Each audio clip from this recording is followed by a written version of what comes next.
దుబాయ్‌లో మెక్‌డానల్డ్స్‌లో mind craft movies అని చెప్పేసి కిడ్స్ మీల్స్‌లో మనకి టాయ్స్ వస్తాయి కదా! మైండ్ క్రాఫ్ట్ టాయ్స్ అయితే ఇస్తున్నారు. ఈ ఆఫర్ వచ్చేసి మనకి మే 8 వరకు అయితే ఉన్నది. కృతిక, లక్కీ బాబు వచ్చేసి ఈ మెక్‌డానల్డ్స్ కిడ్స్ మీల్‌ని టాయ్స్ కోసమే మోస్ట్‌లీ తీసుకుంటూ ఉంటారు. మోస్ట్‌లీ లక్కీ బాబు క్రీపర్ కావాలన్నాడు. క్రీపర్ అంటే మైండ్ క్రాఫ్ట్ చూసే వాళ్ళకైతే తెలుస్తుంది మెయిన్ క్యారెక్టర్.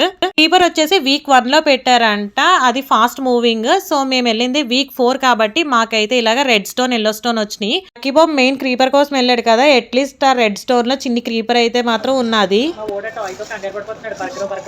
మా లక్కీ బాబు ప్రతిసారి ఆ కిడ్స్ మీల్ లో వచ్చిన బర్గర్ తినటం తక్కువ, బొమ్మలతో ఆడుకోవటం ఎక్కువ. మెక్‌డొనాల్డ్ యాప్ నుంచి కనుక మనం కిడ్స్ మీల్ బుక్ చేస్తే అడిషనల్ గా ఫ్రీగా మనకి చికెన్ బర్గర్ లేదా చీజ్ బర్గర్ ఇస్తారంట. మనం చికెన్ లవర్స్ కాబట్టి చికెన్ బర్గర్ అయితే తీసుకున్నాము. తినటం అంతా అయిపోయాక వాళ్ళ సర్వీస్ నచ్చితే కనుక మనం రివ్యూ ఇస్తే నెక్స్ట్ ఏ మెక్‌డొనాల్డ్స్ లో అన్నా సరే ఫ్రీ డోనట్ ఇస్తారు.